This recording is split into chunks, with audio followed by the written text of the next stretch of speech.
World's biggest astrology community in Tamil. Online Astro TV, வாழ்வின் வெளிச்சம். Online astro டிவியை கண்டு மகிழுங்கள். நம் முன்னே நிகழ்வின் முன்னிலை உரையாற்ற ஐயா திரு ஹரிஹர சர்மா ஐயா அவர்களை அன்புடன் அழைக்கின்றேன். திரு ஹரிஹர சர்மா ஐயா அவர்கள் திண்டுக்கல் முன்னிலை உரையாற்ற நம் முன்னே.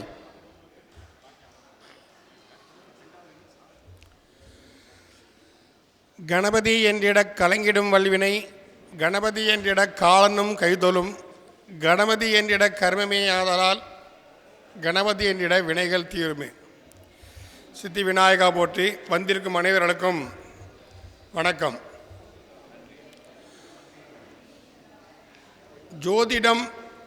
ஜோதிடம்னு எடுத்துக்கிட்டாலே பொதுவாக நம்ம ஏதாவது ஒரு பிராயச்சித்தங்களை நம்ம சொல்லித்தான் தீரணும்.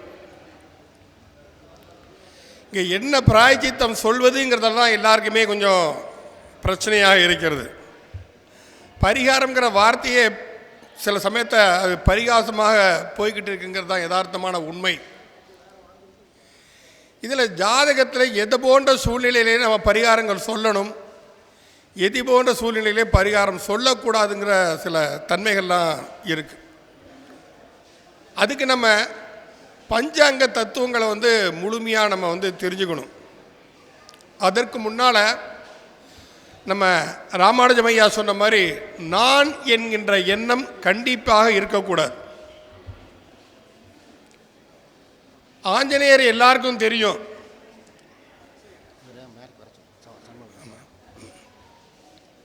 சண்முகலையா ஐயா, சண்முகலையா நீங்கள் கொஞ்சம் மேடைக்கு வந்தால் நல்லாயிருக்கும், எங்களுக்கெல்லாம் பெருமையாக இருக்கும். வாங்க வாங்க வாங்க வாங்க, சின்ன சமயம் கூட்டு வாங்க அவரை, வாங்க. நீங்கள் எங்கே தாங்க எல்லாம் தெரிஞ்சு வச்சுருந்தா உலகம் சுட்டு வாலி பண்ணாச்சு. ஆமாம், நல்லா இருக்கு. யார் பேர் என்ன? சரி, வந்தால் பார்த்துக்கலாம். Right, okay. ஆஞ்சநேயர் பற்றி எல்லாருக்குமே நல்லா தெரியும். அவரால் சாதிக்க முடியாத காரியங்கள் எதுவும் இல்லை. அசாத்திய சாதக சாமின் ஆத்திய சம்பந்தக இந்த ஸ்லோகத்தை க்ளீனாக வரும். ராமதூத கிருபாசந்தோ மத்காரியம் சாதக பிரபு அப்படின்னு சொல்லிட்டு. ஆனால் அவர் எதை செஞ்சாலும் பிரபு ராமரின் அனுக்கிரகத்தால் செய்தேன் என்று தான் சொல்லுவாரே தவிர தான் செய்ததாகவோ தன்னால் நடந்தது என்றதாகவோ சொன்னதில்லை. அதனால தான் ஒரு பக்தனாக இருந்த ஆஞ்சநேயர் பகவானாக பரிவர்த்தனை அடைகிறார். அதே மாதிரி ஜோதிடர்களும் அப்படித்தான். எந்த ஒரு ஜாதத்தை நம்ம பார்க்கும்போது முதல்ல கை வைக்கும்போது ஆதித்யாம் அம்பிகாம் விஷ்ணும் கணநாதம் மகேஸ்வரம் பஞ்ச தெய்வான் ஸ்மரே நித்தியம் சர்வாபீத சித்தையேன்னு நம்ம இறைவனை பிரார்த்தனை பண்ணிட்டு தான் நம்ம ஜாதகத்தையே தொடணும். ஆதித்யாம் சூரியன், அம்பிகாம் அன்னை சக்தி கௌரி, விஷ்ணு மகாவிஷ்ணு, கணநாதம் விக்னேஸ்வரன், மகேஸ்வரன் சிவன். இந்த 5 தெய்வங்களை வணங்கிவிட்டு தான் நம்ம ஒவ்வொரு ஜாதகத்தையுமே நம்ம தொடணும். ஜோதிடர்கள் தெய்வஜன் என்று எல்லாராலும் போற்றப்படுகிறோம். ஏன்னா சாதாரண மனிதர்களுக்கு அப்பாற்பட்டவர்கள், கிரகத்திற்கு கீழே இருக்கிறவங்க. கிரகத்தின் நிலைமைகளை ஆராய்ந்து பதில் சொல்லக்கூடிய ஒரு தெய்வஜன் என்பவர் பக்தி மார்க்கத்தில் சிறந்து விளங்க வேண்டும். பக்தியில் சிறந்து விளங்கியார் பக்த ஆஞ்சநேயர் பகவான் ஆஞ்சநேயராக பரிவர்த்தனை ஆனதை போல நாம் பக்தனாக இருந்த மனிதர்கள் ஒரு ஜோதிடர்கள் நல்ல ஒரு ஆசிரியர்களாக, வருவர்களுக்கு வழிகாட்டக்கூடியவர்களாக, ஒரு உத்தமர்களாக நம்மளால் பரிகாசிக்க முடியும். அப்போது நம்மளோட ஜாதகன்னு ஒருத்தர் கொண்டு வந்தாருன்னே பிரச்சனை இருக்கிறவங்க தான் ஜாதகத்தை கொண்டு வருவாங்க. இது நல்லா தெரிஞ்ச விஷயம் தான் எல்லாருக்குமே. அந்த பிரச்சனைகளை அது தீர்ப்பதற்கு ஜாதகம் என்ன சொல்கிறது, அவங்களோட பூர்வ புண்ணிய ஸ்தானம் என்ன சொல்கிறான், குரு என்ன சொல்கிறாங்கிறத நம்ம பார்க்கணும். இதுக்கு நம்ம பஞ்சபூத தத்துவங்களை நல்லா தெரியணும். எல்லாருக்கும் திடீவார நட்சத்திரத்தை பற்றி எல்லாருமே பேசணும். இந்த நாமயோகங்களை பற்றி அதிகமாகவே பிரதாபல்யம் இல்லாமலே போயிடுச்சு. 27 நாமயோகங்கள் இருக்குது. 27 நட்சத்திரம் மாதிரி பர்த்தி யோகின்னு சொல்லக்கூடிய 27 இது இருக்கிறது, நாமங்கள் இருக்கின்றன. அதுக்கு பிறகு கரணம். திதியால் ஆன தோஷத்தை வாரம் போக்கும், வாரத்தாலான தோஷத்தை நட்சத்திரம் போக்கும், நட்சத்திரத்தாலான தோஷத்தை பெர்த் யோகம் போக்கும், அந்த யோகியாலும் நடக்கக்கூடிய விஷயங்களை தோஷங்களை கரணம் போக்கும். திதிவார நட்சத்திர யோக கரணம்ங்கிற பஞ்சாங்க தத்துவம்ங்கிறது இதைத்தான் சொல்லுது. இதில் கர்ம வினை பாவங்கள் ஐயா அப்புறம் மத்தியானத்துக்கு மேலே பேச போகிறாங்க. சரி, அதனால் அந்த சப்ஜெக்டுக்கு நம்ம போக வேண்டாம். இதில் நாம யோகங்களையும் அசுப நாம யோகங்கள்னு சில இருக்கிறது. ஒரு 11 நாம யோகம் இருக்கிறது. இந்த விஷ்கம்பம், விதிபாதம், வியாக்கதம், சோபனம், சோலம், நிருதி, வைருதி, கண்டம், அதிகண்டம், இந்த மாதிரி ஒரு 11 நாமங்கள் அசுப நாம யோகங்களாக சொல்லப்பட்டுள்ளது. நாம் ஒரு ஜாதகத்தை எடுத்த உடனே இந்த ஜாதகம் ஜெயிக்கக்கூடிய ஜாதகமாக போராடக்கூடிய ஜாதகமாங்கிறத ரொம்ப ஈஸியாக கண்டுபிடிச்சிடலாம். அது எப்படின்னா, சந்திரன் ஏறிய நட்சத்திரத்திற்கு லக்னம் ஏறிய நட்சத்திரம் பாதகமாக வரக்கூடாது. சந்திரன் ஏறிய நட்சத்திரத்திற்கு லக்னம் ஏறிய நட்சத்திரம் பாதகமாக வரக்கூடாது. அந்த பாதகமாக இல்லாமல் இருந்தாலே அவரால் ஓரளவு ஜெயிக்கக்கூடிய ஜாதகம் என்பதை நாம் ஈஸியாக எடுத்தோடனே கையில் பார்த்தோடனே நம்ம சொல்லிடலாம். எல்லாத்துக்குமே பரிகாரம் பிராயச்சித்தரம், அந்த கோயிலுக்கு போங்க இந்த கோயிலுக்கு போங்கன்னு சொல்லலை, எந்தவித அர்த்தம் இல்லை. நாம் ஒரு தெய்வத்தை எப்பவுமே பிரார்த்தனை பண்ணணும். அந்த தெய்வத்தோட உபாசனை வாங்கி அதுக்கு நாம் டெய்லி ஜபம் பண்ணணும். அவரோட பவரை ஏற்றிக்கிட்டே இருக்கணும். இப்போ அது போன்ற நாம் எந்த ஆலயங்களுக்கு செல்கிறோமோ அந்த ஆலயங்களுக்கு நீங்கள் அனுப்புங்க. அது தெருவோரத்திற்கு பிள்ளையாராக இருந்தாலும் சரி, சுடலமலனாக இருந்தாலும் சரி, நம்ம முனீஸ்வரனாக இருந்தாலும் சரி, மதுரை வீரனாக சரி, எல்லா தெய்வமே கொடுக்கும். யார் மூலம் அப்படின்னா நமது குலதெய்வத்தின் மூலம். நம்ம ஒரு பிராய்ச்சித்தத்தை சொல்கிறோன்னா அந்த பிராய்ச்சித்தம் நடந்துச்சா நடக்கலையாங்கிறத பற்றி நம்ம யாரும் கவலைப்படலை. பட் வந்தாங்க, ஜாதத்தை பார்த்தோம், அந்த தோஷம் இருக்குது, இந்த தோஷம் இருக்குது, அதனால் இதை நீங்கள் இந்த கோயிலுக்கு போங்க, அந்த கோயிலுக்கு போகணும். அந்த கோயில் பக்கம் ஜோசியர் எட்டியே பார்த்துருக்க மாட்டார். ஆனால் அந்த கோயிலுக்கு சொல்கிறீங்க. இப்படி சொல்லுவதனால அந்த பரிகாரங்களே சமயத்தை அது பரிகாசமாக மாறிவிடுகிறது. இப்போ லக்னம்னு எடுத்துக்கிட்டால் பொதுவாக முதல் 10 டிகிரி, ரெண்டாவது 10 டிகிரி, மூன்றாவது 10 டிகிரின்னு 3 தன்மையாக பிரித்து வச்சுக்கோங்க. ஒரு லக்னம் முதல் 10 டிகிரியில் அவன் பிறந்திருந்தாலே அந்த மற்ற எல்லா கிரகம் எங்கே வேணாலும் இருந்துட்டு போதும், லக்னாதி எங்கே வேணாலும் இருந்துட்டு போட்டோம், அவனுடைய பிரச்சனைகள் தானாக தீரும். இதை நாம் முடிவு பண்ணிடலாம். இது கன்ஃபார்ம் பண்ணக்கூடிய விஷயங்கள். இரண்டாவது 10 டிகிரியில் இருந்துச்சு அப்படின்னு சொன்னால் சற்று போராடணும். கொஞ்சம் அது போராட்டம் பண்ணினா தான் அல்லது பூஜை புனஸ்காரங்கள் மூலம் நாம் அதை சரி பண்ணலாம். ஆலய வழிபாடு மூலம் சரி பண்ணிடலாம். மூன்றாவது 10 டிகிரின்னு எடுத்துக்கிட்டிங்கன்னா அதில் கொஞ்சம் ஹார்ட் ஒர்க் பண்ணித்தான் ஆகணும். கடினமாக உழைப்புகள் தான் செய்யணும். இந்த பாத யாத்திரை போகிறது, காவடி தூக்குறது, ஹோமங்கள் யாகங்கள் பண்ணுறது, யாகங்களுக்கு நெய்யெல்லாம் வாங்கி கொடுக்கறது, அதுக்குன்னா யாக சாமகிரிங்கிறது வாங்கி கொடுக்குறது, இதெல்லாம் செஞ்சு தான் ஆகணும். இதில் அந்த அசுப நாமயோகம்னு சொல்லி அந்த நாமயோகத்தை பிறந்து அவருடைய லக்ன புள்ளி மூன்றாவது 10 டிகிரியை வந்தால் நீங்கள் எந்த பரிகாரம் சொன்னாலும் அது பலிக்காது. அவர் தண்டிக்கப்பட வேண்டியவன். அவனுக்கு காலம் பூரா அவன் பிராய்ச்சித்தம் இறை வழிபாட்டில் மத்திரந்தான் அவன் இருந்தாகணும்.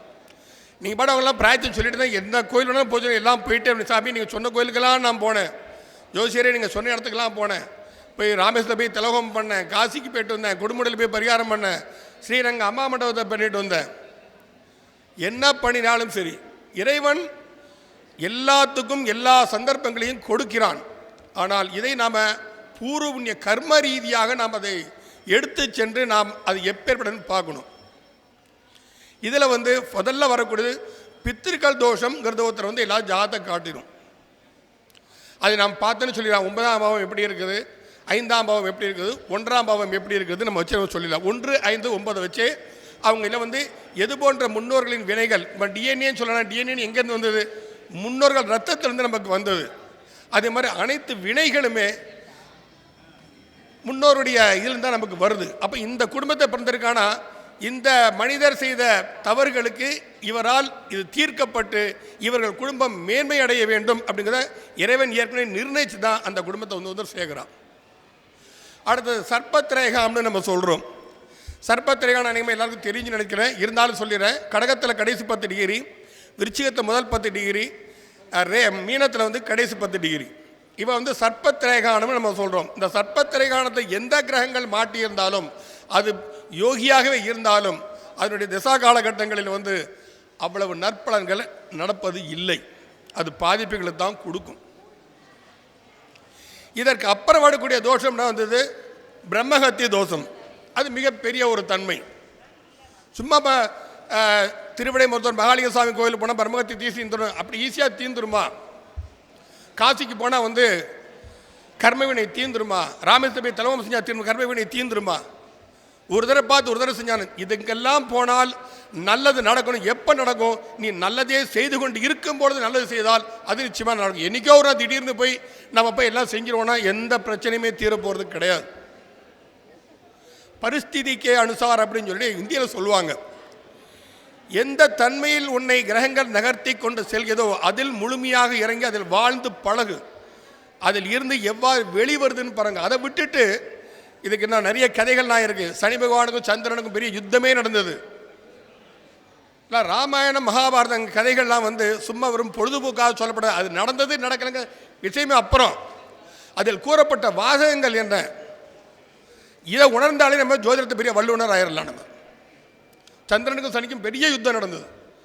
பிரளயமே வரளவு யுத்தம் நடந்தது. காலச்சக்கரத்தில் எல்லா கிரகங்களுமே உள்ளே போயிடுச்சு.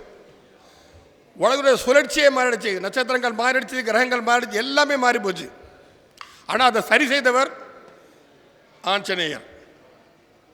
அப்போ எல்லாத்துக்குமே ஒரு தீர்வுங்கிறது வந்து இறைவன் வச்சிருக்கிறான். அப்போ நம்ம வந்து இந்த பிராயச்சித்தங்கள் சொல்லும்போது, பரிகாரங்கள் சொல்லும்போது, முதல்ல நீங்கள் எந்த தெய்வத்தை உபாசனை எடுத்து வணங்குறீங்களோ அந்த வைத்தியர்கிட்ட போக சொல்லுங்கள். அந்த தெய்வம் கண்டிப்பாக உங்களுக்கு எப்பேற்பட்ட காரியம் நடந்து சாதிச்சு காட்டும். அதே சமயத்தில் இறைவனாலும் சாதிக்க முடியாதே ஒரு குரு சாதித்து காட்டுவார். அதுதான் குருவின் தன்மை. குரு என்பது மிகப்பெரிய ஒரு மகத்துவமான விஷயம். குரு வார்த்தை, குரு வாக்கு என்றுமே தப்பவே தப்பாது. ஒருத்தரை குருவா தேர்ந்தெடுங்க. அந்த குருவுக்கு நீங்கள் வந்து என்ன செய்கிறீங்க அப்படின்னா, வருஷத்துக்கு ஒரு முறை ஒன்று உங்கள் ஜோதிட அலுவலகம் திறந்த நாளைக்கோ, இல்லை உங்கள் பிறந்த நாளைக்கோ, இல்லை உங்கள் திருமணமான நிலைக்கோ பழங்கள், வஸ்திரங்கள், தட்சணை வைத்து அவரை கொடுத்து வந்து அவரை வணக்கத்தில் நம்ம நமஸ்காரம் பண்ணிட்டு வாருங்க. அவர் எப்பேற்பட்ட குருவானாலும் இருந்துட்டு போட்டோம். ஆனால் நீங்கள் செய்யக்கூடிய குருவின் தன்மை இருக்கு இல்லையா, இதை பிரதிபலிக்கிறது தட்சிணாமூர்த்தி. ஆக நம்ம வந்து பரிகாரம் கோயில் ஏதாவது இடத்துக்கு போகணும் தான் சொல்ல போகிறோம். ஒரு ஜாதகம் எடுத்தால் ஜாதகம் ஏதாவது பிரச்சனை இருக்கும், அந்த பிரச்சனைக்கு ஏதாவது ஒரு தீர்வு நம்ம சொல்லித்தான் தீரணும். ஆனால் அந்த தீர்வு பழிக்குமா பழிக்காதாங்கிறத நம்ம டிசைட் பண்ணிட்டு தான் நம்ம செய்யணும். இப்போ நான் சொன்ன இந்த அசுபநாம யோகத்தில் வந்து ஒருத்தர் பிறந்து லக்னம் 3வது 10 டிகிரியில் விழுந்தால் அவருக்கு எந்த பிராயச்சித்தம் பண்ணக்கூடாதுன்னு, அந்த மாதிரி ஆட்களை என்ன செய்யணும் அப்படின்னு சொன்னால் 108 பிரதோஷம் தொடர்ந்து நீ வழிபாடு பண்ணுன்னு சொல்லிடணும். கர்ம வினையை தீர்க்க அதிகாரம் எம்பெருமான் சிவனுக்கு கட்டாயம் உண்டு. இந்த கலியுகத்தில் நம்மோடு வாழ்ந்திருக்கக்கூடிய ஒரு பக்தன் பகவானாக மாறி நமக்கு அனுகிரகம் பண்ணுறாருன்னா ஆஞ்சநேயர். அப்போ ஆஞ்சநேயர் வழிபாட்டாலே மிகப்பெரிய ஒரு மகத்துவம் கண்டிப்பாக உண்டு. இப்போ செவ்வாய்க்கிழமை அன்னைக்கு ஆஞ்சநேயருக்கு வெண்ணெய் காப்பு சாத்தி அனுமான் சாலிசா இல்லை பல விஷயங்கள் நம்ம தெரிஞ்சுக்கணும். நம்ம வந்து மொழியினால் பிரிக்கப்பட்டு மொழியினால் சீரழிக்கப்பட்டு கொண்டு, மொழிங்கிறது வந்து நம்மளுடைய தேவைக்கு நம்ம பயன்பாடு வச்சுக்கிறது தான் மொழி. அனுமான் சாலிசாலாம் தமிழ்லேயே இருக்குது. செவ்வாய்க்கிழமை அன்னைக்கு ஆஞ்சநேயருக்கு வந்து வெண்ணெய் காப்பு சாற்றி செந்தூரத்தை சாற்றி நீங்கள் ஆஞ்சநேயரை வழிபட்டீர்களால் செவ்வாயால் ஏற்படுகிற அனைத்து தோஷங்களுமே தீரும். நம்ம 2 4 7 8 12 இருந்தால் செவ்வாய் தோஷம் தான் நம்ம சேர்த்து வைக்கணும், கல்யாணம் ஆனால் சரியாக வராதுலாம் சொல்லிட்டு இருக்கோம். அத்தனைக்கும் தீர்வு உண்டு. இப்போ வட இந்தியாலாம் பார்த்தா மங்களமூர்த்தின்னு சொல்லிவிட ஆஞ்சநேயர் வந்து செவ்வாய்க்கிழமை எல்லா நல்ல காரியங்களும் வடநாட்டில் நடக்கும். திருமணம் முக்கியமாக செவ்வாய்க்கிழமை தான் பண்ணுவாங்க அவங்கெல்லாம் வந்து. ஆனால் நம்ம செவ்வாய்க்கிழமை ஒதுக்கி வச்சுருக்கோம். நம்ம தமிழ்நாட்டை பொறுத்த வரைக்குமே மொழிபேதம் நமக்கு வேண்டாம். நம்ம தாய்மொழி நமக்கு நிகரற்ற மொழி தான், அது அடுத்த விஷயம். ஆனால் அடுத்த விஷயம் தெரிஞ்சுக்கிறதுல எந்த தப்புன்னு எனக்கு புரியலை.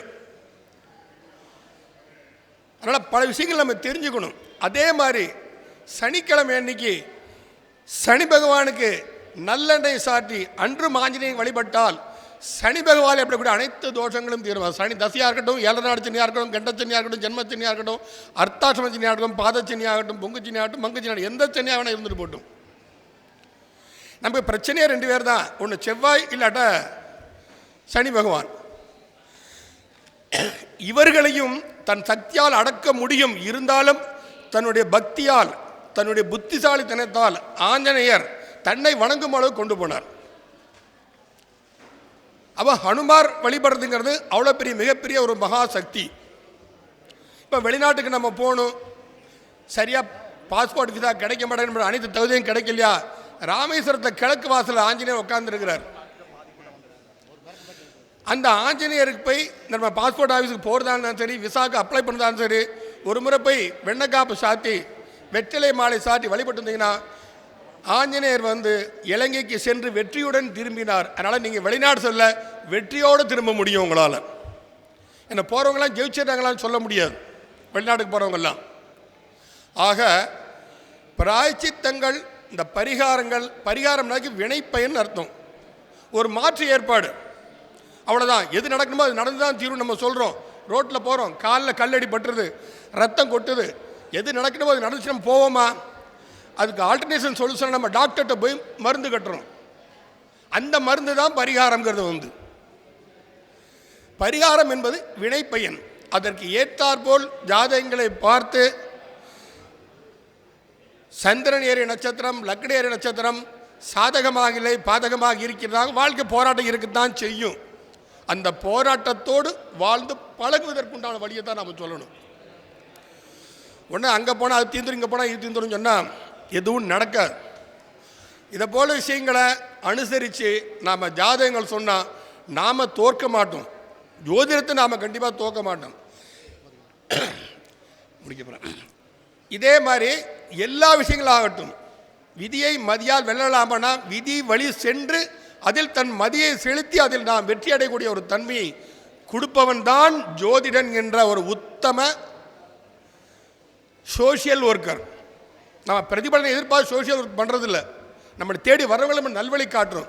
ஆகவே அனைவரையும் இந்த பெரிய ஒரு வாய்ப்பளித்தமைக்கு கோவை ஜோதிட சங்கத்தில் உறுப்பினர் அனைவருக்கும் என் மனமார்ந்த நன்றியை தெரிவித்துக் கொண்டு அமைதியாக இருந்து என்னுடைய வார்த்தைகளை கேட்டதற்கு உங்கள் அனைவருக்கும் நன்றியை தெரிவித்துக் கொள்கிறேன். நன்றி, வணக்கம்.